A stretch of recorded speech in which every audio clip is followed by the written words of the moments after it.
thing I truly love about the Cowboys fan base is it's that or nothing. I love those expectations. Yes, now or never lose sight of the goal. Sometimes you got to go out and do some things. The Cowboys did that. Dak Prescott, you better cash in right now while you have this opportunity. I will prevail. We're right here. Okay, taking a look. Dak Prescott, Brian Schottenheimer, a lot riding on those two as the Cowboys tried to break through this year, as Dak Prescott has said recently. Time to break through. So what does it take to make that happen for this pair? Well, for this pair, first of all, this offense has to almost kind of be a clone of itself if it was a year ago. It was really good a year ago. Really, really good. Yeah. But this is the National Football League. It's hard to recreate success year after year. Right. Again, when I got so many guys covering these guys outside, my third receiver is going to be great. My running game is going to be good. It's going to take some pressure off the quarterback and the offensive line. Yeah, and I think lost in all that is the guy with the headset on right there, right behind you, was a terrific play caller. Remember, he'd been the offensive coordinator, but Mike McCarthy was calling the plays. When he became the head coach, he's now calling the plays for Dak, and they found some serious success a year ago. Okay, on the defensive side of the ball, plenty of additions, especially up front. Rashawn Gary coming over from the Packers. Lawrence. Right, Malachi Lawrence in the draft, one of 2 first-round picks to go along with Caleb Downs. They brought Kobe Durant in to shore up that secondary as well from the Rams. Christian Parker, probably the biggest piece of the puzzle, running the defensive scheme as the DC. So is it enough for this defense to do their part? I believe so. I mean, they were historically bad a year ago. Yeah. Historically bad. Like, I mean, you got to try to be this bad again. You know what I'm saying? Yeah. And so bringing Christian Parker in, he's in the Vic Fangio system of defenses. Right. And what I love about him, Rhett, going out there at practice, I saw Christian Parker, like, communicate at a very high level with these young guys. I mean, pulling guys, out of their individual drills, talking to them. He had Jordans on, too, so he was swagged out. You got to love that. He specifically spent a lot of time with Caleb Downs. And, of course, guys, I got some tape to show you guys exactly what I'm talking about. Caleb Downs, I mean, he played in an intricate defensive scheme at Ohio State, right there, patrolling the middle of the field. This dude, you can say he's small, you can say he's short or whatever, but he takes up a lot of space, and in the run game, he is a sure tackler, right? He don't just trip people up or kind of make the tackle. He always makes the tackle, and then you saw right there, shed and make the tackle. And this is where I think Christian Parker's going to use him the most. He's a dynamic blitzer. There's athletic quarterbacks in the NFC East. You send Caleb Downs to blitz, a guy running a 4-4, 4-3, things like that. Oh, no, ain't no quarterback getting away from him. Yeah, chess piece, you can move all over the field. A CPU above the shoulders, and obviously physical presence when needed. Speaking of physical presence up front, Quinnen Williams got the big contract extension, got paid, going to be a big force in the interior of that defensive line. Throw Kenny Clark in there as part of the Micah Parsons trade. How do those two guys fit what Christian Parker wants to do? Well, you build your defense from the inside out. I truly believe that. Quinnen Williams, I mean, he's one of the premier defensive tackles in all of football. And when you got a playmaker in the middle like that who can take on the double teams, so when you take on the double teams, you let your linebackers run. But not only take on the double teams, split the double teams and actually make the play. But that allows you to do, we just finished talking about Caleb Downs.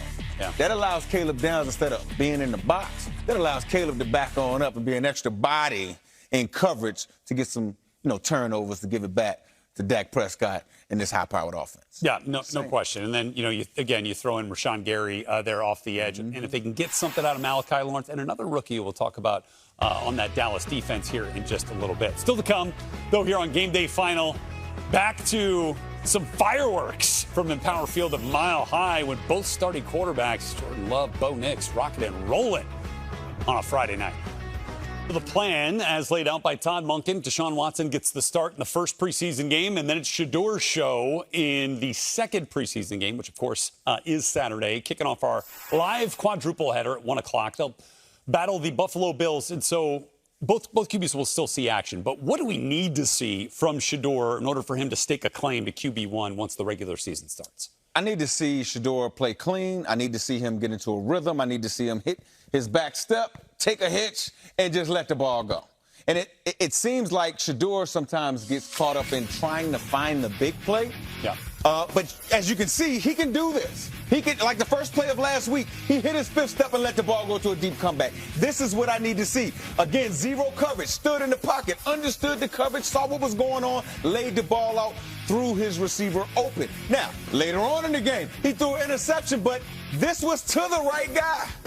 That guy's wide open. Yeah, this was to the right guy. You got to make that throw. He just was a little bit inaccurate. To me, if Shedeur can maybe stop holding the football, hunting for the big play, and just take whatever the defense gives him. If a guy's open, just give it to him, right? Just give it to him. That'll bring the defense up. Then later on, you can get the bigger passes downfield. I believe if Shedeur can do that, that gives him the best opportunity to compete for the starting job. Now, look, we've been talking a lot about Shedeur in the framework of this game because he's getting the start, right? But Deshaun Watson's going to play in this game. Yeah. And I think there's something you could still evaluate with Deshaun Watson. I think with our quarterbacks, we love to see them raise the level of play of the guys around them, right? That's exactly what you want to see, because what I saw from last week from Deshaun when he started, you saw the ball pop out of his hands. You saw him, you saw some remnants of the old Deshaun Watson. He just needs to navigate the pocket a little bit better. He needs a little bit more reps, knock some of the rust off. And I believe if he can get in the second half, maybe I don't know the rotation or whatever, but if he can get in and kind of bring everybody with him, oh, yeah, he'll talk to Todd Monken and tell him exactly what he needs. And that we will all see live on NFL Network, kicking off our quadruple header at 1 o'clock. Maybe he had a lot of success at another level, that this level is a whole step further, and that the margins are so small, and that one tiny mistake can lead to catastrophe. So want to make sure that best serve my teammates and get better from these experiences. I think there's plenty to clean up, plenty to get better at. Plenty that we can do better for him as coaches, plenty that he can learn from. But what great heart that we showed in the second half. Is it safe to say Kirk will be your starting quarterback in week 1? We got another week. We're playing. I don't want anyone to be comfortable in their job. That's how it should always be that way from all positions. So, we'll just keep going forward. I feel like you understand what Clint's trying to say here, right? Yeah. But also, they've been pretty committed and outspoken about Kirk Cousins being the starter and letting Fernando, sit the first part of this season. Do you think any of that has changed based off what you heard from Kubiak? No. Just listening to Clint, I think Clint understands that he's with the Raiders. Yeah. The Raiders haven't been a good team for a very long time. He don't want anybody to get comfortable. Everybody has to compete. I love the message. So, to me, this is a culture thing. He has to say that from a culture standpoint. I still think Kirk Cousins is going to be the week 1 starter. Well, you're seeing running back Dylan Lowry catch a pass. They had some struggles at the wide receiver position in this game. You saw a couple of those drops. And Clint did not hesitate to say that they felt like they took a step backwards at that position.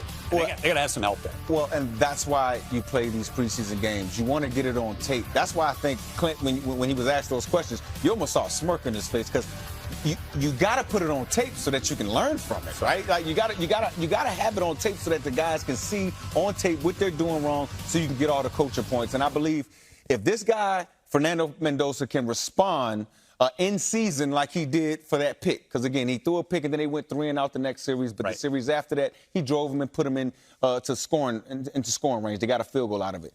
Short memory. If he can continue to do that, man, put him in, coach. Yeah. Peyton Manning led the league in interceptions his rookie year, but he turned out to be a Hall of Fame player because he got the looks, he got the experience. And there were some bright spots for the Raiders rookies. Mike Washington, again, kind of showed up in a big way, the rookie runner. So I think there's definitely some intrigue as the Raiders close out the preseason next week. Jackson Dart in the